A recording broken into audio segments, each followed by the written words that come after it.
श्रीरामा जय रामा रघुरामा।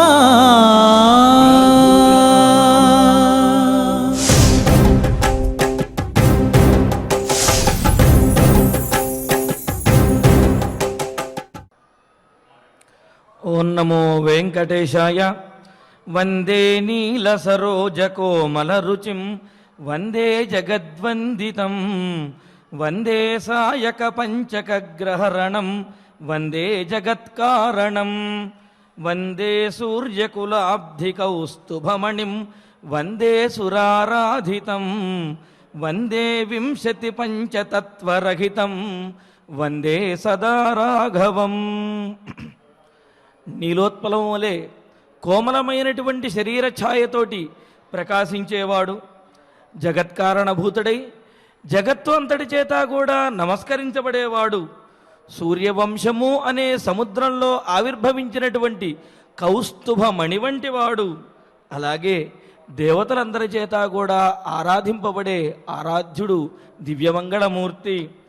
అహంకారాది పంచతత్వములకు కూడా, పంచవింశతి తత్వములకు కూడా అతీతమైనటువంటి వాడు, రఘువంశ తిలకుడైనటువంటి ఆ శ్రీరామచంద్రమూర్తికి నమస్కరిస్తూ, తద్రూపాంతరుడైనటువంటి శ్రీనివాసుని యొక్క అనుగ్రహంతో భక్తులందరూ కూడా వివాహాది సకల శుభ పరంపరలతోటి, సత్సంతానాది సకల సంపదలతోటి వర్ధిల్లాలి అని ఆకాంక్షిస్తూ తిరుమల తిరుపతి దేవస్థానం వారు స్వామివారి సమక్షంలో ఈ కలియుగ వైకుంఠంలో నిర్వహిస్తున్నటువంటి శ్రీమద్ రామాయణం సకల సంపత్ప్రదమైన బాలకాండ పారాయణ కార్యక్రమంలో నేటికి మనం 324వ రోజులో ప్రవేశించాము.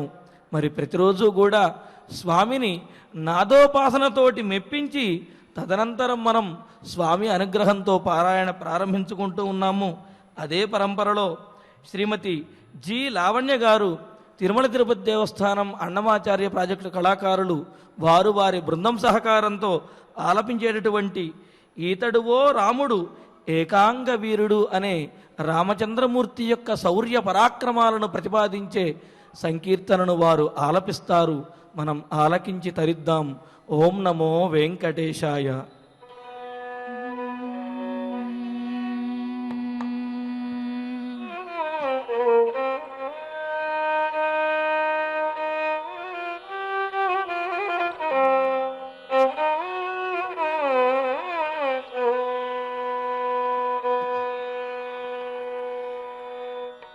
ఈతడువో రాముడు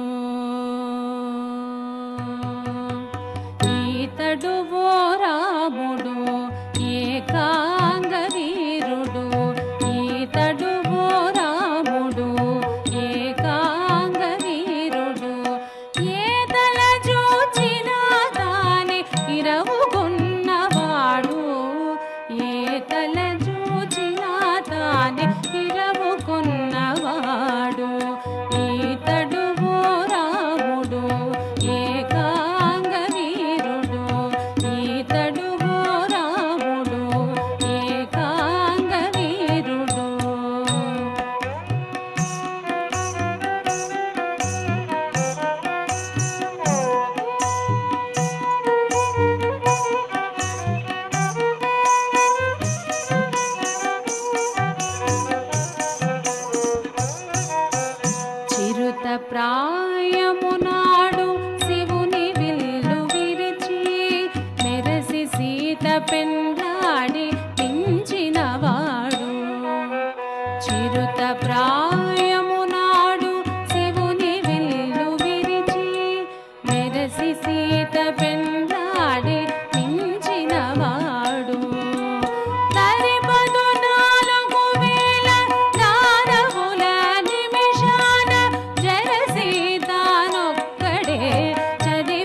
కుంభకర్ణాది రాకాసుల పరిమార్చి ఈవల అయోధ్య పట్టమేలినవాడు. రావణ కుంభకర్ణాది రాకాసుల పరిమార్చి ఈవల అయోధ్య పట్టమేలినవాడు. శ్రీ వెంకటాద్రి మీద చేరి మాల్యబంధమున వేవేలు చందములను వెలసినవాడు. శ్రీ వెంకటాద్రి మీద చేరి మాల్యబంధమున వేవేలు చందములను వెలసినవాడు. ఏదల చూచినా దాని ఇరవుకొన్నవాడు. ఏదల చూచినా తానే ఇరవుకొన్నవాడు. ఈతడు ఓ రాముడు ఏకాంగ వీరుడు. ఈతడు ఓ రాముడు ఏకాంగ వీరుడు. ఏదల చూచినా తానే ఇరవుకొన్నవాడు. ఏదల చూచినా తానే ఇరవుకొన్నవాడు.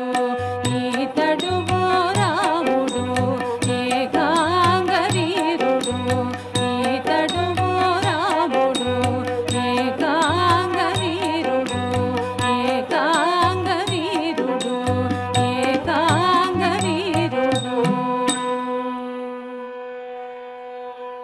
రామచంద్రమూర్తి యొక్క శౌర్య పరాక్రమాలను వర్ణించారు ఈ కీర్తనలో అన్నమాచార్యుల వారు. ఏకాంగ వీరుడు అంటే ఆయన ఒక్కడే చాలు ఎవరినైనా సరే జయించడానికి, ఎక్కడైనా సరే విజయ పరంపరను సంతరించుకున్నటువంటి వాడు స్వామి అని చెబుతూ, ఇదేదో పెద్దయిన తర్వాత కాదు, చిన్న వయస్సు నుండి కూడా చిరుతప్రాయము నాడు అని చెబుతూ చిరుప్రాయములోనే శివధనస్సుని విరచి ఆయన యొక్క పరాక్రమాన్ని చూపించి సీతాదేవిని వివాహమాడినటువంటి వాడు. అంతేకాదు అరణ్యవాసంలో ఒకే బాణంతో విల్లును ఎక్కుపెట్టి ఒకే బాణంతో వక్ర మార్గంలో ఉన్నటువంటి 7 తాడు చెట్లను ఒక బాణంతో ఒకేసారి కొట్టినటువంటి వాడు. అదేవిధంగా అయోధ్య పట్టణాన్ని ఏలినటువంటి ఆ రామచంద్రుడే ఈ వెంకటాద్రిని కూడా అయోధ్య పట్టణంలో ఏలటానిక అన్నట్లుగా వెంకటాద్రి రాముడిగా వెలసి మనల్నందరినీ కూడా అనుగ్రహిస్తున్నటువంటి శ్రీనివాసుడు అని కీర్తించారు.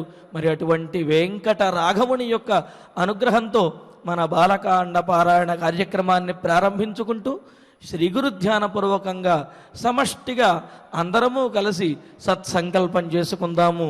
ఓం నమో వెంకటేశాయ. శ్రీ గురు ధ్యానం.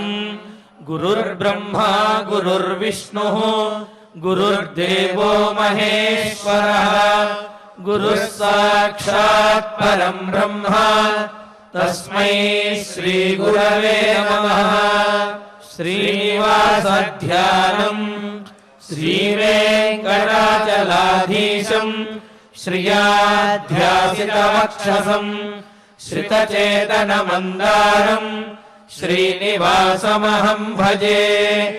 అథ సంకల్పః శ్రీమదాదివరాహ క్షేత్రే విరాజమానస్య శ్రీ పద్మావతీ జానేః అఖిలాండ కోటి బ్రహ్మాండ నాయకస్య శ్రీరామచంద్ర రూపాంతరస్య భగవతః శ్రీ వెంకటేశ్వర స్వామినః సన్నిధౌ హనుమత్ సీతా లక్ష్మణ భరత శత్రుఘ్న పరివార సమేత శ్రీరామచంద్ర పరబ్రహ్మణః పరిపూర్ణానుగ్రహేణ అస్మిన్ భువనే అతిశీఘ్రమేవ విశూచికా క్రిమేః వినాశనార్థం భారతవర్షస్య అభివృద్ధో నిమగ్నానాం విద్యా విత్త వాణిజ్య కృషి వైద్య వైజ్ఞానిక దేశరక్షణాది రంగేషు విద్యానానాం ఆస్తిక మహాజనానాం सर्वेषां सकुटुम्बानाम् आयुरारोग्यैश्वर्य सद्बुद्धि इत्यादि सर्वशुभफलप्राप्त्यर्थम् तेषां सर्वतोमुखाभिवृद्धिद्वारा श्रीरामराज्यस्य पुनर्व्यवस्थापनार्थम् अनूढानां शीघ्रमेव विवाहसिद्ध्यर्थम् दम्पतीनाम् अनुकूलदाम्पत्यसिद्ध्यर्थम् सन्तानार्थिनाम् शीघ्रमेव सत्सन्तानप्राप्त्यर्थम् ततः पितृदेवता प्रीत्यर्थम् गोसंरक्षणार्थम् च सकलसम्पत्प्रदे श्रीमद्वाल्मीकिरामायणान्तर्गते बालकाण्डे यथाशक्ति श्लोकव्याख्यानपुरःसरम् 45 सर्गश्लोकपारायणम् तथा श्रीमद्योगवासिष्ठे विशूचिका महामारी निवारकस्य महामन्त्रस्य पारायणम् श्रीधन्वन्तरि मन्त्रपारायणम् च अन्योन्यसाहाय्येन आचार्यमुखेन करिष्यामहे। श्रीवाल्मीकि प्रार्थना। वाल्मीकिर्मुनिसिंहस्य कवितावनचारिणः शृण्वन् रामकथानादम् को न याति परां गतिम्। श्री आञ्जनेय प्रार्थना। यत्र यत्र रघुनाथकीर्तनम् तत्र तत्र कृतमस्तकाञ्जलिम् बाष्पवारि परिपूर्णलोचनम् मारुतिम् नमत राक्षसान्तकम्। श्रीरामायण प्रार्थना।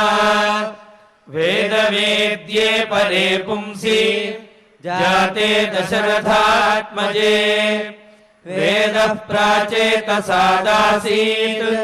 साक्षात् रामायणात्मना। श्रीराम प्रार्थना।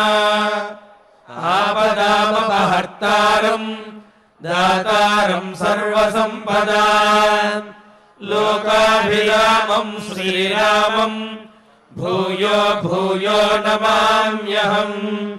श्रीरामचन्द्र परब्रह्मणे नमः। अथ श्रीमद् रामायणे बालकाण्डे 45 सर्गः। श्री गुरुभ्यो नमः। श्री वेंकटेश चरणौ शरणं प्रपद्ये। श्रीरामाय नमः।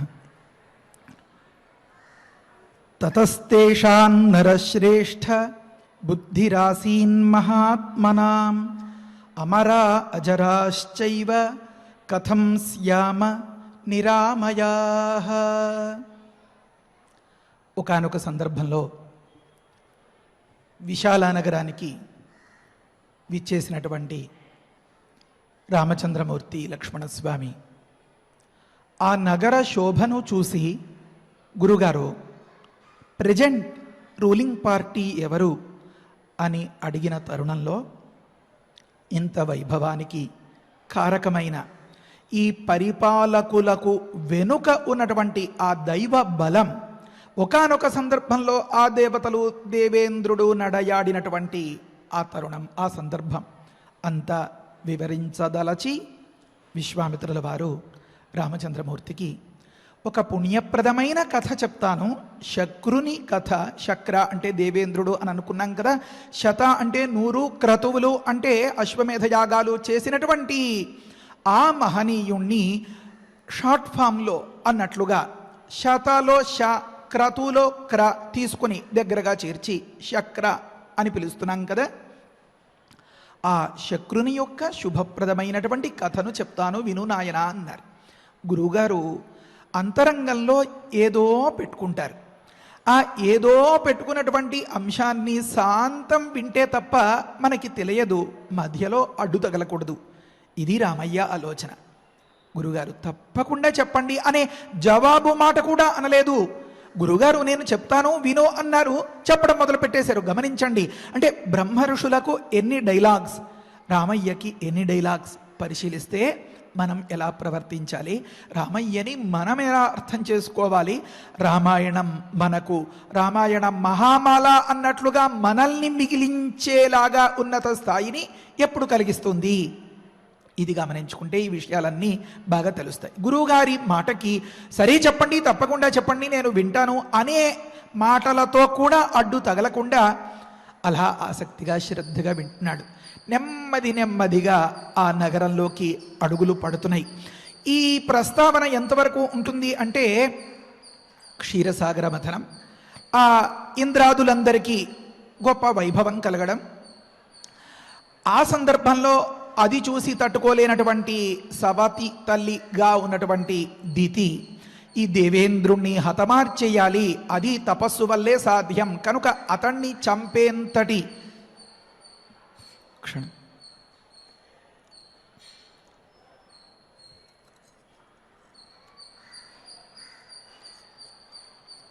ఒకానొకణ్ణి పుట్టించాలి అని ప్రయత్నం చేయడం, ఆ ప్రయత్నం కాస్త విఫలమైపోవడం, దానితో సప్త మరుత్తులు ఏర్పడడం, ఈ మరుద్దేవతలు ఎప్పుడు దేవేంద్రుడు వెంట ఉండడం, ఇంద్రాయ మరుత్వతే అని ఎక్కడ ఇంద్రుడికి హోమం చేసినా ప్రార్థన ఏది జరిపించినా ఆ మరుద్గణముతో కూడినటువంటి ఆ ఇంద్రుడికే పూజలు అందేంతటి స్థితి కలగడం, ఇదంతా జరుగుతుంది. ఈ కథ తరువాత ఆ దేశాన్ని, ఆ రాష్ట్రాన్ని పరిపాలించేటటువంటి, ఆ రాజ్యాన్ని పరిపాలించేటటువంటి రాజుగారైన విశాలుడు అనే రాజుగారు వచ్చి వీరికి అర్ఘ్యపాద్యాదులు అవన్నీ ఇచ్చి స్వాగతం పలకడం, ఇది అసలు ఇక్కడ మన ప్రకృతంలో మన రామాయణంలో ఉన్న కథ.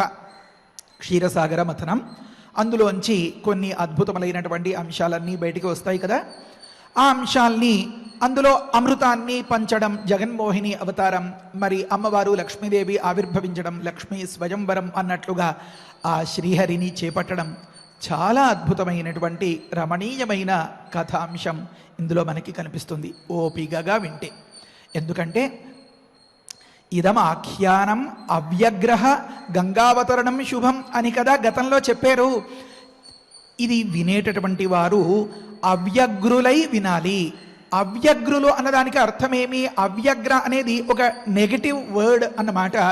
అవ్యగ్ర, వ్యగ్రుడు కానివాడు అవ్యగ్రుడు. వ్యగ్రుడు అంటే ఏమి అంటే అగ్రము, వి అగ్ర కలిపితే వ్యగ్ర అవుతుందన్నమాట. అగ్ర అంటే ధ్యాస, తలంపు, ఆలోచన లేదా లక్ష్యం, దృష్టి. అది ఒకటిగా ఉంటే ఏకాగ్రుడు అవుతాడు. అతడి యొక్క భావం ఏకాగ్రత, అతడి గుణం. అది వివిధంగా ఉంటే వ్యగ్రుడు అవుతాడు. అంటే కాసేపు గురుగారు చెప్పే మాటలు వింటూ, కాసేపు టీవీలో ఏదో పరిశీలిస్తూ, కాసేపు ఫోన్ చెక్ చేసుకుంటూ, కాసేపు మరొకటి ఈ రకంగా ఉంటే నాయనా ఇందులో ఆడిముత్యాలు జారిపోతాయి, నష్టపోతావు, కోల్పోతావు, పొందలేకపోతావు, నీ శ్రమ ప్రయత్నం ఈ కాలమంతా వృధా అయిపోతుంది. కనుక నువ్వు వ్యగ్రుడవు కాకుండా, అంటే 10 రకాలుగా దృష్టి పెట్టుకోకుండా ఒకదాని మీదే దృష్టి పెట్టి వింటే సర్వాన్ కామాన వాప్నుజాతు, నువ్వు ఏది కోరితే అదల్లా వస్తుంది అని అంతటి ఫలితం చెప్పేశారన్నమాట. అంటే చెప్పేటప్పుడు వినవలసినటువంటి వారికి ఉండవలసినటువంటి ప్రధానమైన లక్షణం ఏమి?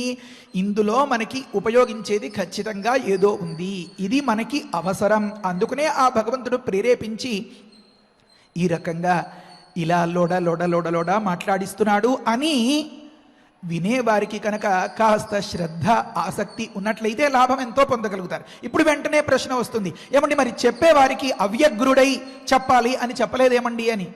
చెప్పేవాడు ఒళ్ళు దగ్గర పెట్టుకోకపోతే అక్కడ చప్పుళ్ళు, ఇక్కడ పిలుపులు, ఆ సంచారాలు, ఈ సంచారాలు, అన్నింటినీ పక్కన పెట్టి లేని ఏకాగ్రతను తెచ్చుకుని ఒక గొప్ప స్థిమితంగా సమాధి నిష్ఠతో ఉండకపోతే ఇప్పుడు ఏం జరిగింది, తర్వాత ఏం జరగబోతుంది, మనం ఏ కథ చెప్పాలి, ఏ శ్లోకాన్ని ఎప్పుడు ఉదాహరించాలి, ఏ ఉదాహరణ చెప్తే ఎప్పుడు బాగా మనస్సుకి హత్తుకుంటుంది, ఒకవేళ ఏ ఉదాహరణ చెప్తే అవతల వ్యక్తి మనస్సు నొచ్చుకుంటుంది, అలా నొచ్చుకోకుండా మనం పంక్తి వేసి అన్నం పెట్టడానికి విందు భోజనం పెట్టడానికి సిద్ధపడిన తరుణంలో ఏ ఒక్కరు పంక్తి చిట్ట చిగురున ఆఖరివాడు అసంతృప్తిగా చేయకడుక్కొని లేచిపోయినా అది తృప్తినిస్తుందా, ఆ విందు పూర్తయినట్లు అనిపిస్తుందా ఆ ఆసామికి?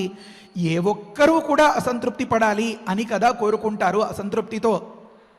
అసంతృప్తితో ఉండకూడదు, అసంతృప్తి పడాలి కాదు, అసంతృప్తితో ఉండకూడదు అని కదా కోరుకుంటారు. అందుకని ప్రతి ఒక్కరి దగ్గర జాగ్రత్త తీసుకుంటారు. మనకి వచ్చేటటువంటి ఆ ఫీడ్బ్యాక్ వగైరా ఏదో ఉంటుంది అనుకోండి, దాన్ని ప్రతి ఒక్కదాన్ని గమనిస్తే ఏ ఉదాహరణ చెప్తే ఏమనుకుంటారో, ఏ మాట చెప్తే లెంగ్దీగా ఫీల్ అవుతారో, ఏ మాట చెప్తే ల్యాగ్ చేసినట్లు అనుకుంటారో, ఏ మాట చెప్పకపోతే సరిగా అర్థం కాలేదు అనిపిస్తుందో, ఈ రకమైనటువంటి జంజాటంలో ఎంత ఒళ్ళు దగ్గర పెట్టుకుని చెప్పకపోతే ఆ శ్రీహరి పాదాలు పట్టి స్వామి రామ గోవిందరామ నా చేత పలికించు నువ్వే అని ఆ భగవంతుణ్ణి ప్రార్థించి ఆంజనేయ స్వామిని ప్రార్థించి శ్రీ హనుమన్ జయ హనుమన్ జయ జయ హనుమన్ అని చెప్పి ఎదురుకుండా రామాయణం పుస్తకం పెట్టుకుని రాములి వారి పాదాలకు పట్టి చేయి తాకించి దండం పెట్టి మాట్లాడతారు. మాట్లాడేవారు ఎవ్వరైనా ఎక్కడైనా ఆనాటి నుంచి ఈనాటి వరకు జరిగేటటువంటి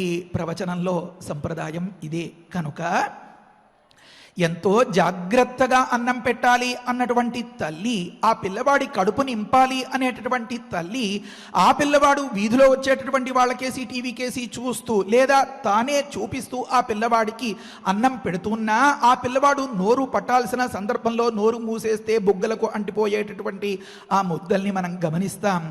అక్కడ ఆ పిల్లవాడికి వ్యగ్రత, తల్లికి మాత్రం ఎన్నటికీ ఉండదు. వాడు ఎప్పుడు నోరు తెరుస్తాడా, ఏ రకంగా నెమ్మదిగా ఆ గుజ్జు తీసి వాడి నోట్లో పెట్టేసి వాడి బొజ్జ నింపాలా అనే ఆ తల్లి 1000 కళ్ళతో శత విధాల ఎదురు చూస్తూ ఉంటుందన్నమాట. కనుక చెప్పేవారు ఎంతో పరిశీలించి అంత విషయాన్ని అంతసేపు చదువుకుని అంతగా మనసులో ఇముడ్చుకుని చిన్న టైములో కూడా చిన్న సమయాన్ని కూడా ఏ ఒక్కరికి ఏ కాస్త అసంతృప్తి కలగకుండా చాలా జాగ్రత్తగా ఒళ్ళు దగ్గర పెట్టుకునే చెప్తారు. కనుక చెప్పేవారికి నిజమాలు చెప్పలేదు వాల్మీకి మహర్షి గురువుగారు, వినేవారికి కూడా పెద్ద పెద్ద నిజమాలు చెప్పలేదు.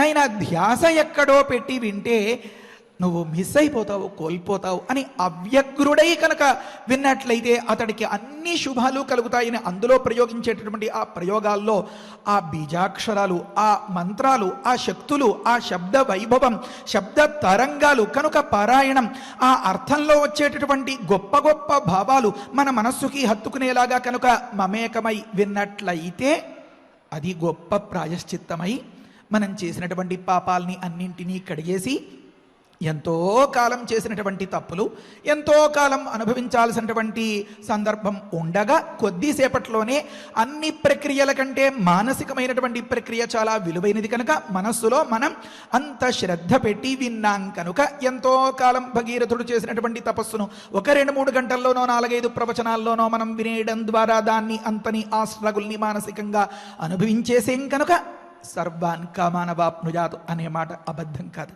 గొప్ప కోసం చెప్పిన మాట కాదు. వాల్మీకి మహర్షి తాను రచించినటువంటి రామాయణం చాలా గొప్పది.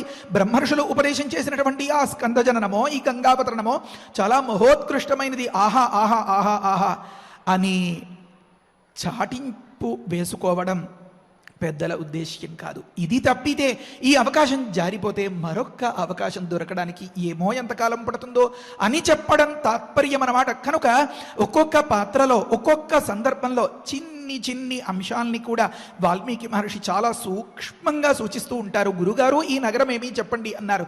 విశ్వామిత్రుల వారు చెప్పడం మొదలుపెట్టారు. రామచంద్రమూర్తి ఎక్కడా మధ్యలో అడ్డు తగలలేదు. ఈ కథ ఎక్కడ మొదలైంది అంటే మనం కొంచెం వెనక్కి వెళ్ళాలి, కృతయుగానికి వెళ్ళాలి.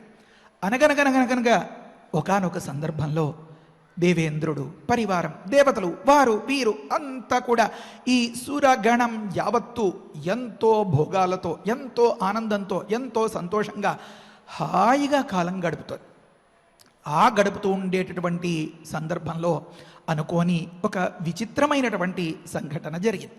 ఏమా సంఘటన వివరించుకోవాలి అంటే పద్మపురాణం, బ్రహ్మాండ పురాణం, నరసింహ పురాణం, తర్వాత శ్రీమద్భాగవతం అష్టమ స్కంధం, వీటిని కాస్త వివరించి రిఫరెన్స్ కోసం, వ్యాఖ్యానం కోసం మనం పరిశీలించుకోవాల్సి ఉంది. ఈ కథలన్నీ ఎవరు చెప్పమన్నారండి మిమ్మల్ని అని అనిపిస్తుందా? వాల్మీకి మహర్షి చెప్తారు. వాల్మీకి మహర్షి ఎంత గొప్పగా చెప్పారు. ప్రకృత శ్లోకం ఏమనుంది? తతస్తేషాన్ నరశ్రేష్ఠ బుద్ధిరాసీన్ మహాత్మనాం అమరా అజరాశ్చైవ కథం స్యామ నిరామయా అని ఉంది. తతః తేషాం, 2 మాటలు చాలు. కాబట్టి అని అర్థం. తతః అంటే తేషాం, ఆ సందర్భంలో వాళ్ళకి ఒక బుద్ధి పుట్టింది అన్నారు. దేవతలకి పుట్టిందా? రాక్షసులకి పుట్టిందా? ఇద్దరికీ పుట్టిందా? ఈ బుద్ధి పుట్టేటప్పటికీ వారి స్టేటస్ ఏమి, వారి స్థితి ఏమి, ఏ దశలో ఉన్నారు వారు? తతః అంటే కాబట్టి అంటే ఎందుకని? ఈ అర్థాలు మనకి తెలియాలి అంటే అది పరిశీలిస్తే తెలుస్తుంది. శ్రీమద్భాగవతంలో అష్టమ స్కందంలో చాలా మహోత్కృష్టంగా చాలా అవసరమైనటువంటి విషయాలు చెప్తారు. వినే ఓపిక మీకుంది కదా, 10 సార్లు నేను అడగక్కర్లా. మొన్నసారి మీరు చాలా అద్భుతంగా రెస్పాండ్ అయి ప్రతిస్పందించి కబురు చెప్పారు కదా. ప్రతి ఒక్కరి పేరు డైరీలో రాసుకుంటాను. ప్రతిరోజు ఎవరేమి చెప్పారో గమనించుకుని తగినంతటి దిద్దుబాటు చేసుకుంటూ ముందుకు వెళ్ళడం అనేది ప్రధానంగా ప్రవచనకర్త యొక్క లక్షణం, గురువులు చెప్తారు. కనుక ఏదైనా తేడా జరిగితే, పొరపాటు వస్తే, తప్పు చెప్తే అసంబద్ధంగా ఆ మాట అనడానికే తడబడుతోంది. రాముడు పలకనిబడు అసంబద్ధమైనటువంటి మాటను.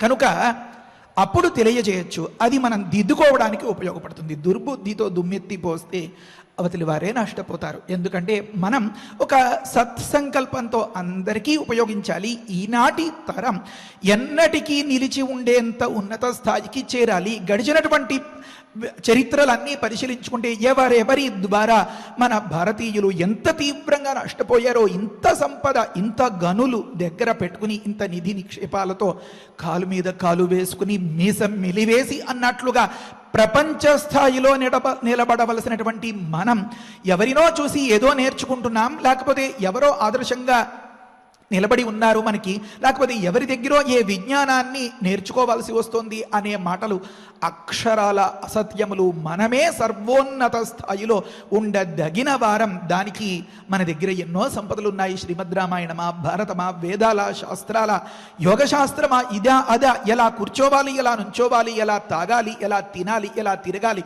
ఎప్పుడు పడుకోవాలి, ఎప్పుడు లేవాలి, ప్రతి ఒక్క అంశం మన దగ్గర ఉంది. కానీ నువ్వు ఇది పాటించు, నువ్వు ఇది పాటించు, నువ్వు ఇది పాటించు అని చెప్పి ఒక మిలిటరీ అంటారు కదా, మిలిటరీ రూల్ లాగా చెప్తే సత్యం వద ధర్మంచర అని మొదలు పెడితే అనిపిస్తుంది, మనస్సు తిరగబడుతుంది. అందుకని రామయ్య స్వయంగా పూనుకుని ఏం చేశాడంటే, తాను నడుచుకుంటూ అందరికీ నచ్చేస్తూ నేను కూడా రామయ్య ఫ్యాన్ కనుక రామయ్యలా ఉండాలి అని అనిపించేలాగా ప్రవర్తించాడు. ఈ అంశాన్ని గుర్తించినటువంటి వాల్మీకి మహర్షి అత్యవసరమైనటువంటి కొన్ని అంశాలని మనకి ఉపదేశం చేస్తున్నారు. ఇలా చేసేటటువంటి ప్రయత్నంలో ఒక ఫ్రేమ్ అంటారు కదా, ఒక కొలబద్ద, ఒక గడి, ఒక చట్రం, ఆ చట్రంలో ఇమిడి ఉండాల్సి వస్తుంది. 24,000 శ్లోకాలు, గాయత్రి మంత్ర రహస్యం, గాయత్రి తత్వం, ఇది చదివిన ఇది విన్న వారందరికీ కూడా గాయత్రి శక్తి గొప్పగా సిద్ధించాలి అని కదా ఒకానొక ప్రయత్నం. ఆ ప్రయత్నంలో కొన్ని అంశాల్ని చిన్నగా ఎడిట్ చేసి మీకు కావాలి అని అనుకుంటే లోతుకెళ్ళి ఆలోచించుకుని అర్థం చేసుకోవచ్చు. కాదు నాకు తొందరగా అయిపోవాలి అని అనిపిస్తే పైన చదువుకుంటూ ముందుకు వెళ్ళిపోవచ్చు అన్నట్లుగా, ఎవరికీ ఇబ్బంది లేకుండా అన్నట్లుగా షార్ట్ ఫామ్లో చెప్పుకుంటూ వెళ్ళిపోతున్నారు వాల్మీకి మహర్షి. కనుకనే తతస్తేషాం అని మొదలుపెట్టి కాబట్టి ఆ స్థితిలో వారికి ఒక బుద్ధి పుట్టింది అని చెప్పారు. అంటే జిజ్ఞాస ఉంటే, తెలుసుకోవాలి అని అపేక్ష ఉంటే ఏ స్థితిలో, ఎందుకని ఆ బుద్ధి పుట్టింది? అసలు అమరులైపోవాలి అని అనుకోవడం చాలా అన్యాయం కదా. ఎవ్వరూ ఎప్పటికీ శాశ్వతం కాదు కదా. ఈ అమరత్వం ఎంతవరకు, ఒక టైం లిమిట్ ఉందా లేదా? ఈ అమరత్వం మనం కూడా కోరుకోవచ్చా? ఈ అమరత్వాన్ని రాక్షసులు దేవతలు ఇద్దరూ సమానంగా కోరుకున్నారా?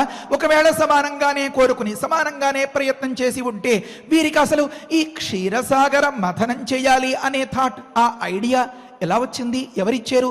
ఒకవేళ ఆ క్షీరసాగర మథనం చేయాలి అని అనుకుంటే మీకందరికీ తెలిసిన మాటే, తలవైపు ఎవరు పట్టారు, తోకవైపు ఎవరు పట్టారు, అలా చిలకగా అందులో అద్భుతములైనటువంటి అంశాలన్నీ బయటికి వస్తే ఆ అంశాల్ని ఎవరికి సొంతం చేశాడు? శ్రీహరి.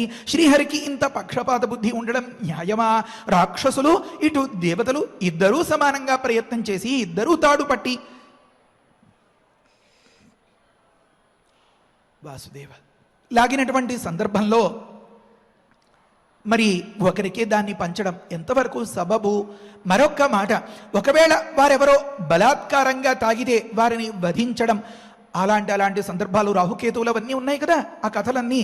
నిజంగా ఇది వింటే వ్రతభంగం అయిపోయింది, 45 రోజులు దీక్ష పడితే 42వ రోజు నాడో 43, 44 రోజు నాడో ఏదో అవాంతరం వచ్చి ఆ ఫలితం పోయింది అని బాధపడేటటువంటి వారికి ఆ అపశకునాలు ఏమీ లేకుండా ఎలా అయితే దితి వ్రతభంగం అయిపోతుంది.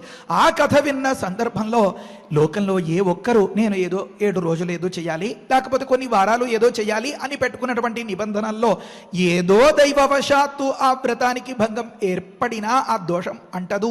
ఇలాంటి ఎన్నో మహనీయములైనటువంటి ఫలితాలు చెప్తారు. దారిద్ర్యం అనేదే ఉండదు. లక్ష్మీదేవి యొక్క ఆవిర్భావాన్ని వినటువంటి సందర్భంలో మరి ప్రతిరోజు చెప్పుకుంటాం కదా, వివాహం కావాల్సినటువంటి వారికి వివాహం అవ్వాలి, సంతానం కావాల్సినటువంటి వారికి సంతానం అవ్వాలి, అన్ని ఫలితాలని మన రామాయణమే ఇచ్చేస్తుంది, అందున బాలకాండే ఇచ్చేస్తుంది. ఎంతవరకు సబబు? ఇలాంటి ఘట్టాల్లో లక్ష్మీదేవి ఆవిర్భవించడం శ్రద్ధగా వింటే లక్ష్మీదేవి అంతటి కన్యారత్నం ఆవిర్భవిస్తుందన్నమాట. ఆ పిల్లల్ని కోరుకునేటటువంటి దంపతులకు పెళ్లి కావట్లేదు, పిల్ల దొరకట్లేదు అనుకున్న సందర్భంలో లక్ష్మీదేవి మహావిష్ణువుని వరించినటువంటి ఆ ఘట్టం వింటే అంతటి లక్ష్మీనారాయణులాగా ఉండేలాంటి దంపతులుగా అయిపోతారన్నమాట. ఆ పెళ్లి కొడుకో ఆ పెళ్లి కూతురో ఏమూలో ఎక్కడో ఉండొచ్చు, ఎవరో ఏదో రకంగా కలుపుతారు. అలా కలపడానికి సర్వాంతర్యామిగా ఈ జగత్తు అనేటటువంటి నాటకం ఆడించడానికి తగినటువంటి సూత్రాలు, తాళ్ళు ఉంటాయి. కొంచెం తోలుబొమ్మలాట పరిచయం ఉన్న వారందరికీ బాగా తెలుస్తుంది. దీన్ని అంతని పట్టుకుని తెర వెనుక ఉన్నటువంటి ఆ జగన్నాథుడు ఆ వేలుతో అలా కదుపుతూ ఉంటాడు.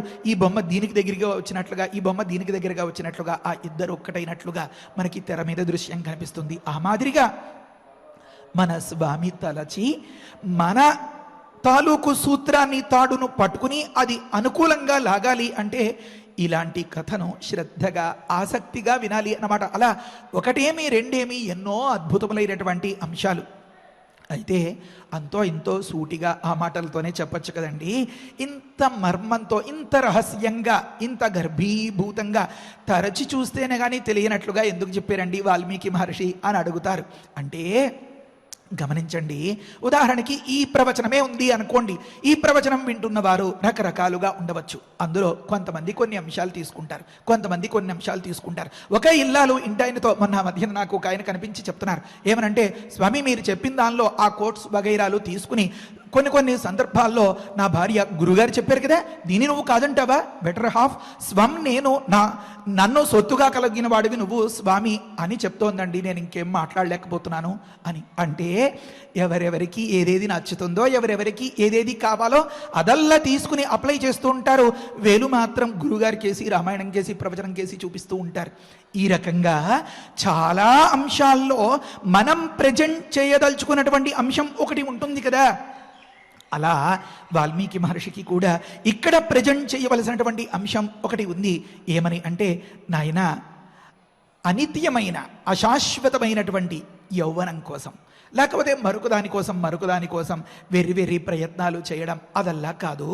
దీపం ఉండగానే ఈ ఓపిక, ఈ ఆరోగ్యం, ఈ ఆయుష్ ఉండగానే నువ్వు చక్కబెట్టేసుకోవాలి అని చెప్పడం తాత్పర్యం అన్నమాట. కనుక అలా మొదలుపెట్టి ఆ ఎత్తుగడతోటి ఇది చెప్పడం మొదలుపెట్టారు. ఏమని, ఒకానొక సందర్భంలో దేవేంద్రుడికి ఆ పదవి భ్రష్టత కలగడం, అలాగా అదంతా మొదలు పెట్టుకోకుండా, ఎత్తుకోకుండా మేం అమరులం అయిపోవాలి, మేం అజురలం అయిపోవాలి, మాకు రోగాలు లేకుండా ఉండాలి అని మొదలుపెట్టారు అని చెప్తున్నారన్నమాట. ఈ కథ కొంత సీన్ అయిపోయిన తర్వాత, కొంత దృశ్యం అయిపోయిన తర్వాత తెర మీదకి వచ్చేది. దీని తెర వెనుక ఉన్న కథ కొద్దిగా మనం వివరించుకుందాం. వాల్మీకి మహర్షి మనకి ఇప్పుడు చెప్పదలుచుకున్నటువంటి, ప్రజెంట్ చేయదలిచినటువంటి అంశం ఏమీ ప్రతిపాదించాలని అనుకున్నటువంటి అంటే గొప్ప నీతి చెప్తారు. నాయన, యోసౌ తపన్నుదేతి ససర్వేషాం భూతానాం ప్రాణానాదాయోదేతి. సూర్యోదయం అవుతోంది అంటే ఆ సూర్య భగవానుడు అలా పైకొస్తున్నాడు అంటే చేయి పట్టి నీ ఆయుష్ను లాగేస్తున్నాడు అని అర్థం. సూర్యుడు అస్తమిస్తున్నాడు అంటే నీ ఆయుష్లో ఒకరోజు తగ్గిపోయి నిన్ను కిందకి దించేస్తున్నాడు అని అర్థం. ఆరుణకేతుకని చెప్తోంది. కనుక జాగ్రత్త పడు. దివయామిన్యవు సాయం ప్రాతః అని మొదలుపెట్టి జగద్గురువులు శంకరులు కూడా మన ప్రయత్నం లేకుండానే ఈ డైరీ ఇలా తిరిగిపోతోంది. కనుక మృత్యుర్మాద్యతి మూర్ధ్ని, ఆ మృత్యువు నా వంతు ఎప్పుడొస్తుందా అని నెత్తి మీద తాండవం ఆడుతోంది. శశ్వదురగి ఘోరా జరారూపిణి. ఈ మృత్యుదేవతకి సంతతిగా ఉన్నారట. అందులో ఆడసంతతి, ఆడపిల్ల ఒకరు. ఆ ఆడపిల్ల జరా అని చెప్పారు, ముసలితనం అని అన్నారు. మరి మగపిల్లలు కూడా ఉన్నారట చాలామంది. ఏమనన్నారు? రోగాహ అన్నారు. చమత్కారం ఏమి అంటే జరా అనేది స్త్రీలింగ శబ్దం కనుక కూతురు అట మృత్యుదేవతకి. రోగములు ఏమో మగపిల్లలట. ఈ మగపిల్లలు, ఈ ఆడకూతురు ఎప్పుడు బహుశా మరి అందరికీ అన్ని వేళలా ప్రతిరోజు రాఖీ పూర్ణిమ చేసుకుని రాఖీ కట్టేస్తుందో ఏమో. ఆ సోదరి అంటే అమితమైన ప్రేమ అట.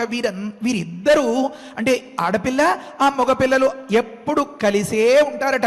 ఒకరు సంక్రమిస్తే మరొకరు దగ్గరగా రావడానికి సిద్ధపడుతూ ఉంటారట. అంటే జర అంటే ఏమి అంటే ఇంద్రియముల యొక్క, వీటి యొక్క పాటవం తగ్గిపోవడం, వయసు అయిపోవడం అని అర్థం కదా. రోగాలు అంటే ఏమి? అవి ఆక్రమిస్తే పటుత్వం తగ్గిపోతుంది, పటుత్వం తగ్గిపోతే అవి ఆక్రమించేస్తాయి. ఇవి రెండు ఆక్రమించేస్తే మృత్యుదేవత పని సుఖమైపోతుంది. కనుక శశ్వత ఉరగి ఘోరా జరారూపిణి, పెద్ద పడగెత్తి పగ పట్టినటువంటి త్రాచుపాములాగా, ఒకనొక పాములాగా జరా అనేది పొంచి ఉంది.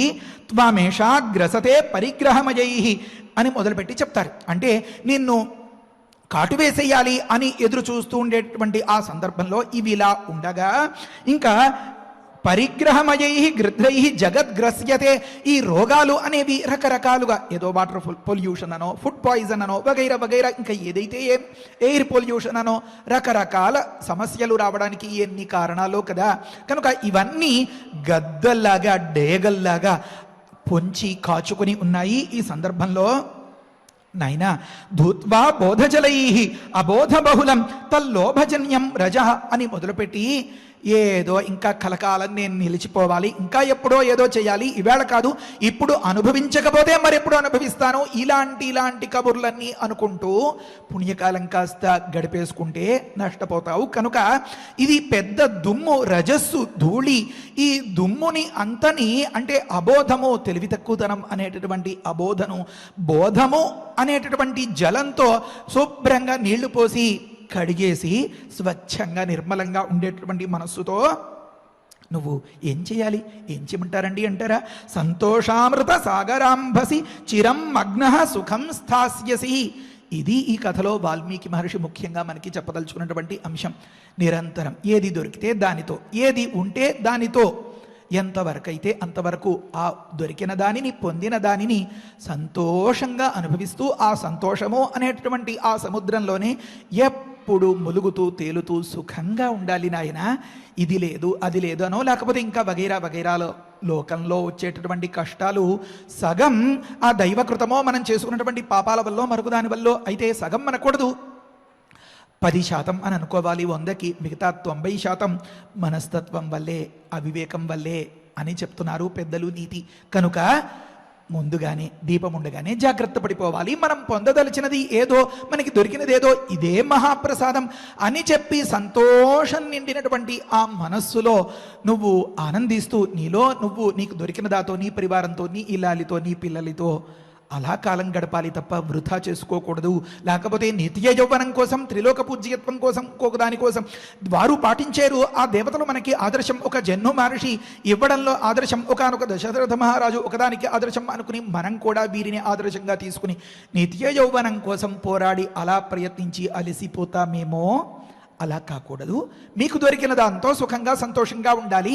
ఎలా అయితే ఇలా ప్రయత్నించి తప్పడడుగులు వేసి వారు చాలా రకాలుగా దెబ్బతిని చిట్ట వరకు ఎప్పటికో చావు తప్పి కనులొట్టబోయింది అనే పరిస్థితి తెచ్చుకున్నట్లుగా మీరు తెచ్చుకోకూడదు అని చెప్పడం తాత్పర్యం అన్నమాట. కనుక ఈ ఎజెండాతో ఉన్నటువంటి వాల్మీకి మహర్షి ఈ ఘట్టాన్ని ప్రధానంగా తెర మీదకి తెచ్చారు. మనం ఆ శ్రీమద్ భాగవతంలో ఉన్నటువంటి అంశాన్ని కూడా కలుపుకొని లక్ష్మీదేవి లాంటి ఇల్లాలు వధువు కోసం ఎదురు చూసేటటువంటి వరుడికి సిద్ధించేలాగా లక్ష్మీనారాయణులుగా ఉన్నటువంటి వారికి మరొక లక్ష్మీదేవి క్షీరసాగరంలోంచి ఆవిర్భవించినట్లుగా ఆవిర్భవింపచేసేలాగా ఇలాంటి ఫలితాలన్నింటినీ వ్రతభంగం కాకుండా, ఒకవేళ ప్రమాదవశాత్తు వ్రతభంగమైన వ్రతం చెడిన ఫలితం తప్పకూడదు అని ప్రార్థించినట్లుగా ఆ ఫలితం అందరికీ వచ్చేలాగా కాస్త దాన్ని వివరించుకుంటూ ముందుకు వెడదాం. ఏమనంటే తతస్తేషాం అన్నప్పుడు తత అంటే కాబట్టి, తేషాం ఆ దశలో వారికి అని అన్నారు కదా. అంటే ఆ కథ ఎప్పటిది అంటే వెనక కృతయుగం నాటిది. అక్కడ ఒకానొక సందర్భంలో ఏం జరిగింది అంటే దేవతలందరూ ఏ చీకు చింత లేకుండా ఏ లోటు లేకుండా చాలా సంతోషంగా హాయిగా సుఖంగా ఉన్నారు. అలాగా సుఖంగా ఉన్నటువంటి దేవతలందరికీ కూడా అధిపతిగా సురేంద్రుడు ఉన్నాడు. అందరూ ఎవరి పనులు వారు చేసుకుంటూ ఎవరికి ఏ ఇక్కట్లు లేకుండా హాయిగా ఉంటే మరి యజమాని పని చాలా సులువుగా నడిచిపోతుంది కదా. ఆ సందర్భంలో అసలు ఎదురన్నదే లేకుండా నడిచిపోతోంది దేవేంద్రుడి ప్రయాణం. ఆ ప్రయాణం అలా సాగుతూ ఉండగా ఒకానొక సందర్భంలో ఆ మహాలక్ష్మి అమ్మవారు శ్రీ మహాలక్ష్మీదేవి పరిపూర్ణమైనటువంటి దయతో దుర్వాస మహామునికి ఒక మాల బహుకరించింది అని చెప్తారు. క్షణం.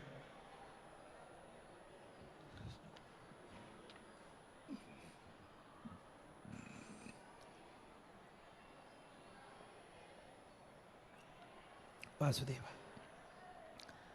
ఆమాల తీసుకుని దూర్వాసుల వారు, నేనా మునీశ్వరుణ్ణి, నాకు ఇలాంటి వాటితో పనేముంది, అన్నీ వద్దు అని అనుకుని ఏది అక్కర్లేదు అని అనుకుని ముక్కు మూసుకుని జపం చేసుకునేటటువంటి వాడికి మాలలతో పనేమి అంటే ఆ మాలలో ఒక ప్రత్యేకత ఉంది. నాయనా, ఈ మాల ఎవరి మెడలో వేస్తే వారు త్రిలోక పూజ్యులు అవుతారు అని. త్రిలోక పూజ్యత్వం అన్నది ఒక పెద్ద బరువే, బండరాయే. కనుక దీని గురించి ఎవరు ఆసక్తిగా ఉంటారో వారికి సమర్పిస్తే ఇది న్యాయం. అంతే కదండి. లోకంలో ఏదైనా విలువైన వస్తువు దొరికితే ఆ యజమానికి ఇస్తే యజమాని సంతోషపడితే తనకు అదే సంతోషం అన్నట్లుగా ఉంటారు కదా లోకంలో అందరూ. అందుకనే కదా గురువులు వారందరూ కూడా ఎంతటి పర్వదినమైన వారింట్లో పూజలో అవన్నీ గబగబా ముగించేసుకుని ఆ యజమాని ఇంటికో మరొక దగ్గరకో వచ్చి వారికి ఆశీర్వచనం చేసి వారికి గొప్ప గొప్ప సంపదలు కలగాలి అని ప్రయత్నం చేస్తూ ఉంటారు. కనుక మనకి పాలకులు ఎవరో వారు బాగుంటే మనం బాగుంటాం కదా అనే ఉద్దేశంతో ఆ దూర్వాస మహర్షి ఆ మాలను పట్టుకుని అలా పెడుతుంటే ఐరావతం మీద చాలా ఠీవిగా ప్రయాణం చేస్తూ దేవేంద్రుడు కనిపించాడట. ఆ కనిపించిన సందర్భంలో దేవతలందరికీ కూడా ప్రభువు కదా, నిజంగానే త్రిలోకాధిపతి కదా. ఇతడి యొక్క త్రిలోకాధిపత్యం శాశ్వతంగా ఉండి త్రిలోక పూజ్యత్వం కలగాలి అనేటటువంటి భావంతో నాయన దేవేంద్ర అని చెప్పి పిలిచి ఆశీర్వచనం చేసి తీసుకో నాయన ఈ శేషమాల అమ్మవారు సమర్పించింది అని చెప్తే, త్రిలోక పూజ్యులు అవుతారా ఇది వేసుకుంటే? ఆహా అలాగా, ఇప్పుడు నాకేం తక్కువ వచ్చింది కనుక అని అనిపించిందట దేవేంద్రుడికి. అనిపిస్తే ఇప్పుడు ఎక్కడైనా దేవాలయంలోకి వెళ్తామనుకోండి, ఆ స్వామివారి మాల ఏమైనా ఇస్తారనుకోండి, ఓసారి ఇలా తీసుకుని ఆ పక్క వారికి ఎవరికైనా ఇచ్చేస్తారనుకోండి, పక్కన ఎవరుంటారు వెన్నంటి, అయితే ఇల్లాలు ఉండాలి, లేకపోతే ఆ కారు నడిపేటటువంటి ఆ చోదకుడు డ్రైవర్ ఉండాలి. ఆ డ్రైవర్ పట్టుకెళ్ళి తిన్నగా ఆ కారుకి అలంకరిస్తాడు. ఆ కారుకి అలంకరిస్తే అది 80, 90, 100 కిలోమీటర్ల వేగంలో ప్రయాణం చేసినటువంటి సందర్భంలో ఏదో భయానికి గురైనటువంటి ఒకానొక కప్పలాగా కాళ్ళు చేతులు చాపేసినట్లుగా ఆ మాల అక్కడికి ఇక్కడికి అలా ఎగిరిపోతూ తాడు తెగిపోయి రకరకాలుగా పడిపోతూ ఉంటుంది. ఆ సందర్భం ఆ ఘట్టం గుర్తు ఉంటే మనకి ఈ దృశ్యం బాగా కనిపిస్తుంది. దేవేంద్రుడు తీసుకుని చాలా నిర్లక్ష్యంగా ఇలా వేసేట ఆ ఏనుగు యొక్క కుంభస్థలం మీద దాన్ని అలంకరించినట్లుగా, ఇది నా వాహనానికి అలంకారం అన్నమాట. అంటే గమనించండి, అహంకారం దర్పం అనేది మిడిసిపాటు అనేది తృణీకరిస్తుంది మహాత్ముల్ని, అది చాలా ప్రమాదాన్ని తెచ్చిపెడుతుంది అని చెప్పడానికి ఇది పెద్ద ఉదాహరణం అన్నమాట. కనుక ఆ సందర్భంలో ఏం జరిగింది, ఆ ఏనుగు అక్కడ ఉంచుకుంటుందా? అంత విచక్షణ విజ్ఞత ఉంటే ఇంకా అసలు గొడవే లేదు. ఆ సందర్భంలో తొండంతో తీసి దాన్ని అటు ఇటుతో ఆడించి నేలకేసి కొడుతుంది. దూర్వాస మహామునికి మనస్సు చివుక్కుమంటుంది. అసలే ముక్కు మీద కోపమాయే మహర్షికి, దానికి తోడు ఎంతో మనసు పెట్టి దేవేంద్రుడికి ఫలితం అందించాలి అని తాపత్రయపడినప్పుడు ఆ రకమైనటువంటి తిరస్కార భావం వస్తే మనస్సు కష్టపడుతుంది కదా. అనుభవిస్తావు, తగినంత శాస్తి జరుగుతుంది, ప్రాయశ్చిత్తం అని అనేసి వెళ్ళిపోతారు. ఎప్పుడైతే త్రిలోక పూజ్యత పొందించగలిగినటువంటి ఈ మాల అంతగా తునాతునకులు అయిపోయేలాగా, ఆ పువ్వులు అవి ఎగిరిపోతూ లేకపోతే అలాగా తెగిపోయేలాగా అంతటి స్థితికి చేకూరిందో, ఈ మహర్షి శాపం ఇలా జరిగిందో, ఒకవైపు లక్ష్మీ కటాక్షము పోయి ఈ ఋషి శాపము చేరేటప్పటికే దేవతలందరికీ కూడా సిరి సంపదలన్నీ పోయి ఏదో అనుకోని అవాంతరం, ఎప్పుడు వేసే లెక్కే, ఎప్పుడు వచ్చే ఆలోచన, ఎప్పుడు తీసుకునే జాగ్రత్త కొన్నిసార్లు ఫెయిల్ అవుతుంది. కర్మ అనుకుంటాం కదా, ఆ మాదిరిగా ఏర్పడిందనమాట ఆ సందర్భంలో. 1-2-3 నిమిషాల్లో మరి ఈ కథ పూర్తిగా చెప్పుకోకపోతే తర్వాతి కథకి అర్థం కాదు. మరి ఈరోజు కొంత, రేపు కొంత, ఎల్లుండి కొంత, ఇలా బిట్లుగా చెప్తే మనస్సుకి రాదు. కనుక 1-2-3 నిమిషాలు కొద్దిగా ఓపిక పట్టాలి. ప్రకృతంలో దేవతలకి బలహీనత ఏర్పడి లక్ష్మీదేవి కటాక్షం పోతే, ఈ ఋషి శాపం తగిలితే వారి ఐశ్వర్యమంతా భ్రష్టమైపోయింది. అయిపోయిన సందర్భంలో చెట్టుకొకరు పుట్టకొకరు అన్నట్లుగా తయారైపోయిన పరిస్థితిలో ఇదే అదను అని అనుకుని రాక్షసులంతా కూడా తెగబడి యుద్ధానికి వారి మీదకి సిద్ధపడితే ఇంకేం చేయగలుగుతారు పాపం దేవతలు? ఆ మాదిరిగా చెల్లా చెదరైపోయారు. దీనస్థితి వచ్చేసింది. దీనస్థితి వచ్చేస్తే అంటే చెప్పిన మాట వినకుండా ఏదో అని పొగరుగా రకరకాలుగా ప్రవర్తించి చిట్ట చివరికి ఆ చాక్లెట్ ఓపెన్ అవ్వకపోతే కూడా బిక్కమొహం పెట్టుకుని తండ్రి దగ్గరికి వచ్చేస్తారు కదా పిల్లలు. అవివేకంతో అజ్ఞానంతో ఉన్న సందర్భంలో బ్రహ్మగారి దగ్గరికి వచ్చేస్తారు. ఈ బ్రహ్మగారు కలిసి మనకి ఉన్నది ఒకే ఒక్క ఆసరా, ఎవరు? పదండి వైకుంఠానికి వెళ్ళిపోతారు. ఆ బ్రహ్మగారు అక్కడ ఆ శ్రీహరిని పరమ ధ్యాసతో నిష్ఠతో ప్రార్థిస్తే స్వామి ఆవిర్భవిస్తే నాయన మీరు కోల్పోయినటువంటి ఆ సిరి సంపదలు, ఐశ్వర్యం అంతా లక్ష్మీ కటాక్షం మూలంగా వస్తుంది. కనుక ఆ లక్ష్మీదేవి కటాక్షం మీకు పరిపూర్ణంగా కలగాలి అంటే, మీకు ఈ మాదిరిగా దౌర్బల్యం పోయి మంచి బల పరాక్రమాలు, జయం, యశస్సు ఇవన్నీ కూడా కలగాలి అంటే, త్రిలోక పూజ్యత్వం కలగాలి అంటే అని చెప్పడం తాత్పర్యం అన్నమాట. మీరు క్షీరసాగర మథనం చేయండి అని చెప్పారన్నమాట. ఈ ఆలోచన, ఈ ఫార్ములా దేవతలకు తెలియదు కదా, మరి ఎలా తెలుస్తుంది? మహావిష్ణువు చెప్పాడు. మహావిష్ణువు క్షీరసాగరాన్ని మథిస్తే అందులోంచి అమృతం పుడుతుంది, దానివల్ల మీకు వైభవాలు, ప్రాభవాలు అన్నీ కలుగుతాయి అని చెప్పడం తాత్పర్యం. ఇది ఒక పెద్ద రస సిద్ధాంతమట. ఏమనంటే, కొన్ని మూలికల్ని పట్టుకొచ్చి, హిమాలయాల్లో ఉండేటువంటి కొన్ని మూలికల్ని పట్టుకొచ్చి ఆ క్షీరసాగరంలో వేసి ఆ మందరం అనేటువంటి పర్వతాన్ని సహాయంగా పెట్టుకుని చిలికితే దానిలోంచి ఆవిర్భవించినటువంటి ఒకానొక రసం అమృతం అని, ఈ నీటిలో మూలికలను జత చేర్చి ఆ రకంగా ఆలోడనం చేస్తే, చిలికితే దానివల్ల అమృత సిద్ధి కలుగుతుంది అని కొంత చెప్తున్నారు. నేను పూర్తిగా దాని గురించి చదవలేదు, మరి సమయం లేదు.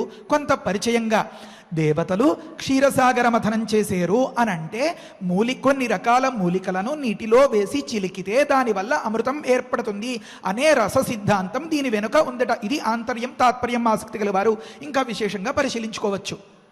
సరే, ప్రకృతంలో క్షీరసాగరాన్ని మథిస్తే పని అవుతుందని తెలిసింది. మరి ఎవరిని పెట్టి మథించాలి? అది కూడా మన వాసుదేవుడే ఆ సలహా చెప్పాల్సి వచ్చింది. మందర పర్వతాన్ని కవంగా పెట్టుకుని మథించండి అన్నారు. మరి తాడు ఎలాగా? అది కూడా మన వాసుదేవుడే చెప్పాల్సి వచ్చింది. ఈ వాసుకుని తాడుగా, కవం తాడులాగా పెట్టుకోండి అని చెప్పారు. అలా చెప్పి పిల్లలకి సత్ప్రయోజనాన్ని పరిపూర్ణంగా, సత్ఫలితాన్ని పరిపూర్ణంగా అందించాల్సినటువంటి తండ్రి గారు అన్ని రకాల జాగ్రత్తలు చెప్తారు కదా. ఆ జాగ్రత్తలు చెప్పారు.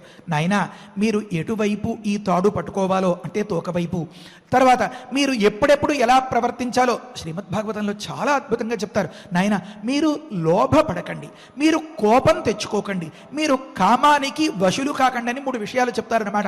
లోభపడకూడదు అని ఎందుకు అంటే, ఏదైనా ఒక ప్రయత్నం మొదలుపెట్టేటప్పటికే వెంటనే ఒక ఫలితం వచ్చిందనుకోండి, ఇది మాకు కావాలి అని ఎగబడకండి, దానిలో కొంత నష్టం వచ్చేస్తుంది, మీరు కొద్దిగా అలా నిదానించండి అని ఒక సైగ చేసినట్లుగా చెప్పారనమాట.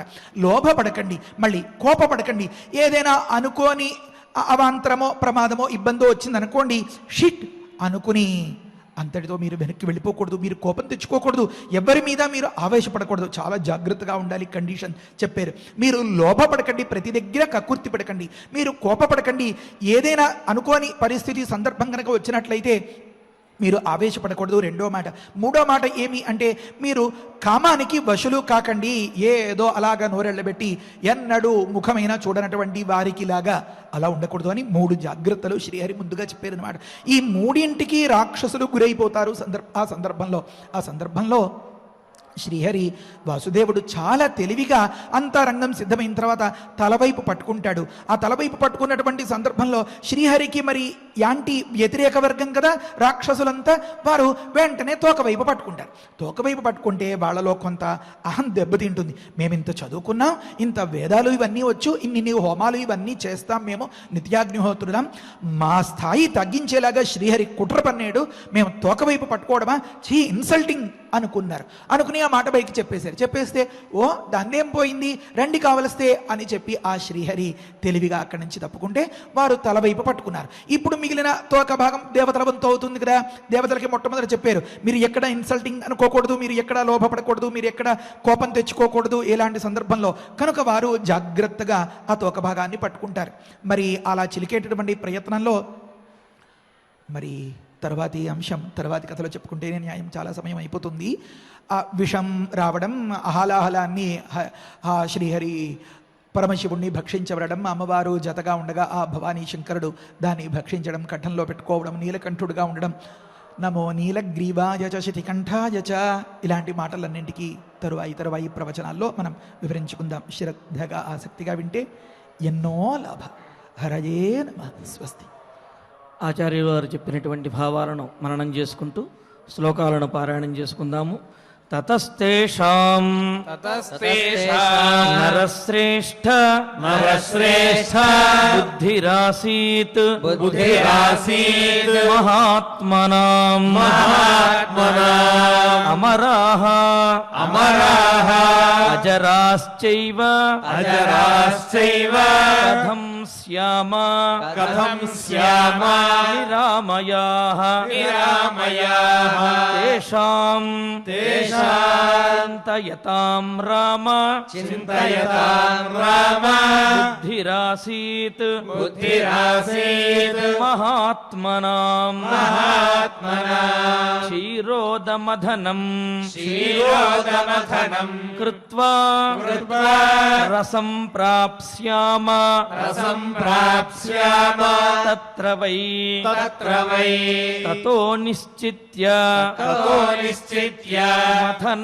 మథనం యోక్త్రం కృత్వా చ వాసుకిం మంధానం మందరం కృత్వా మమంధుః అమితౌజసః ఇత్యార్షే శ్రీమద్ రామాయణే బాలకాండే పంచచత్వారింశే సర్గే శ్లోకత్రయం. రసరమ్యమైనటువంటి రామాయణ ప్రవచనంలో రామచంద్రమూర్తి ఆ విశాల నగరం గురించి విశ్వామిత్ర మహర్షిని అడిగారు. మరి ఆ విశాల నగరం గురించి చెబుతూ దానికి పూర్వరంగంగా ఉన్నటువంటి కథనంతా కూడా చెబుతూ ఉన్నారు. దేవతలు దానవులు కలిసి క్షీరసాగరాన్ని మధించినటువంటి సన్నివేశాన్ని విశ్వామిత్రుల వారు రామచంద్రమూర్తికి వర్ణిస్తూ ఉన్నారు. మరి ఆ సందర్భంలో మహావిష్ణువు దేవతలకు బోధించినటువంటి కార్యసాధక లక్షణాలను కూడా మనం ఈనాటి ప్రవచనంలో విన్నాము. మరి కార్యాన్ని సాధించాలి అంటే ఎటువంటి దీక్ష కావాలి, ఎటువంటి దుర్లక్షణాలను విడిచిపెట్టాలి అనే విషయాలను కూడా తెలుసుకున్నాము. మరి ఆ శ్లోకాలన్నీ కూడా పారాయణ చేసుకున్నాము. ఇక ఇప్పుడు ఫలశ్రుతి నుండి మంగళాంతం వరకు మనందరము కలిసి పారాయణ చేద్దాము. ఫలశ్రుతి కుటుంబ వృద్ధిం ధనధాన్య వృద్ధిం శ్రియశ్చ ముఖ్యా సుఖముత్తమం చ శ్రుత్వా శుభం కావ్యమిదం మహార్థం ప్రాప్నోతి సర్వాం భువిజార్థ సిద్ధిం. శ్రీరామచంద్ర పరబ్రహ్మణే నమః. అథ శ్రీమద్యోగవాసిష్ఠే ఉత్పత్తి ప్రకరణే ఏకోనసప్తతితమః సర్గః. శ్రీ వసిష్ఠ ఉవాచ అథ వర్ష సహస్రేణ तां पितामहाययौ दारुणं हि तपःसिद्ध्यै विषाग्निरपि शीतलः मनसैव प्रणम्यैनं सा तथैव स्थिता सती को वरः क्षुच्छमायालम् इति चिन्तान्विताभवत् आस्मृतं प्रार्थयिष्येऽहं वरमेकमिमं विभुम् अनायसी चायसी च स्यामहं जीवसूचिका अस्योक्त्याद्विविधा सूचिः भूत्वा लक्ष्याविशाम्यहम् प्राणिनां सह सर्वेषां हृदयं सुरभिर्यथा यथाभिमतमेतेन ग्रसेयं सकलं जगत् क्रमेण क्षुद्विनाशाय क्षुद्विनाशः परं सुखम् इति सञ्चिन्तयन्तीन्ताम् उवाच कमलालयः अन्या दृश्यास्तथा दृष्ट्वा स्तनिता भ्रमोपमम् ब्रह्मोवाच पुत्रिकर्कटिके रक्षः कुलशैलाभ्रमालिके उत्तिष्ठत्वं तु तुष्टोऽस्मि गृहाणाभिमतं वरम् कर्कट्युवाच भगवन् भूतभव्येश स्यामहं जीवसूचिका अनायसी चायसी च विधेर्पयसि चेद्वरम् श्रीवसिष्ठ उवाच एवमस्त्विति तामुक्त्वा पुनराह पितामहः सूचिकासोपसर्गात्वम् भविष्यसि विशूचिका सूक्ष्मया मायया सर्वलोकहिंसां करिष्यसि दुर्भोजना दुरारम्भा मूर्खा दुःस्थितयश्च ये दुर्देशवासिनो दुष्टाः तेषां हिंसां करिष्यसि प्रविश्या हृदयं प्राणैः पद्मप्लीहादिबाधनात् वातलेखात्मिका व्याधिः भविष्यसि विशूचिका सगुणं विगुणं चैव जनमासादयिष्यसि गुणान्वितचिकित्सार्थम् मन्त्रोऽयं तु मयोच्यते ब्रह्मोवाच हिमाद्रेरुत्तरे पार्श्वे कर्कटी नाम राक्षसी विशूचिकाभिधाना सा नाम्नाप्यन्यायबाधिका तस्याः मन्त्रः ॐ ह्रीं ह्रां ह्रीं ह्रां विष्णुशक्तये नमः ॐ ह्रीं ह्रां ह्रीं ह्रां विष्णुशक्तये नमः ॐ ह्रीं ह्रां ह्रीं ह्रां विष्णुशक्तये नमः ॐ नमो भगवती विष्णुशक्तिमेना ॐ हर हर नय नय पच पच मध मध उत्सादय उत्सादय दूरे कुरु स्वाहा हिमवन्तं गच्छ जीवा सह सह सह चन्द्रमण्डलगतोऽसि स्वाहा ॐ नमो भगवती विष्णुशक्तिमेना ॐ हर हर नय नय पच पच मध मध उत्सादय उत्सादय दूरे कुरु स्वाहा हिमवन्तं गच्छ जीवा सह सह सह चन्द्रमण्डलगतोऽसि स्वाहा ॐ नमो भगवती विष्णुशक्तिमेना ॐ हर हर नय नय पच पच मध मध उत्सादय उत्सादय दूरे कुरु स्वाहा हिमवन्तं गच्छ जीवा सह सह सह चन्द्रमण्डलगतोऽसि स्वाहा इति मन्त्री महामन्त्रम् न्यस्य वामकरोदरे मार्जयेदातुराकारम् तेन हस्तेन संयुतः हिमशैलाभिमुख्येन विद्रुतान्ताम् विचिन्तयेत् कर्कटीम् कर्कशाक्रन्दाम् मन्त्रमुद्गरमर्दिताम् आतुरम् चिन्तयेच्चन्द्रे रसायन हृदि स्थितम् अजरामरणम् युक्तम् मुक्तम् सर्वाधिविभ्रमैः साधको हि शुचिर्भूत्वा स्वाचान्तः सुसमाहितः क्रमेणानेन सकलाम् प्रोच्छिनत्ति विशूचिकाम् इति गगनगतः त्रिलोकनाथः गगनगसिद्धगृहीत सिद्धमन्त्रः गतः उपगतशक्रवन्द्यमानः निजपुरम् अक्षयम् आयम् उज्ज्वलश्रीः इति श्रीमद्योगवासिष्ठे उत्पत्तिप्रकरणे 59तमः सर्गः।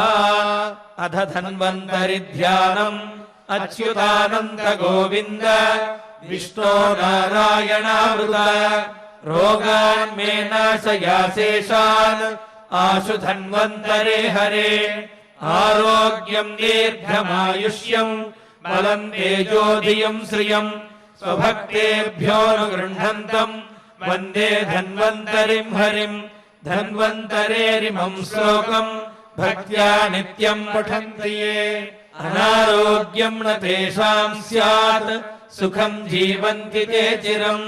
ॐ नमो भगवते वासुदेवाय धन्वन्तरये अमृतकलशहस्ताय वज्रजलौकहस्ताय सर्वामय विनाशनाय त्रैलोक्यनाथाय महाविष्णवे स्वाहा। ॐ वासुदेवाय विद्महे सुधाहस्ताय धीमहि तन्नो धन्वन्तरिः प्रचोदयात्। अधनवग्रह प्रार्थना आरोग्यम् पद्मबन्धुर्वितरतु नितराम् सम्पदम् सीतरश्मिः भूलाभम् भूमिपुत्रः सकलगुणयुताम् वाग्विभूतिम् च सौम्यः सौभाग्यम् देवमन्त्री रिपुभयशमनम् भार्गवः शौर्यमार्किः दीर्घायुः सैनिकेयः विपुलतरयशः केतुः आचन्द्रतारम् अरिष्टानि प्रणश्यन्तु दुरितानि भयानि च शान्तिरस्तु शुभम् मेस्तु ग्रहाः कुर्वन्तु मङ्गलम्। अथ क्षमा प्रार्थना यदक्षरपदभ्रष्टम् मात्राहीनम् च यद्भवेत् तत्सर्वम् क्षम्यताम् देव नारायण नमोऽस्तु ते। अथ भगवत्समर्पणम् कायेन वाचा मनसेन्द्रियैर्वा बुद्ध्यात्मना वा प्रकृते स्वभावात् करोमि यद्यत् सकलम् परस्मै नारायणायेति समर्पयामि। अथ मङ्गलम् श्रियः कान्ताय कल्याणनिधये निधयेऽर्थिनाम् श्रीवेङ्कटनिवासाय श्रीनिवासाय मङ्गलम्।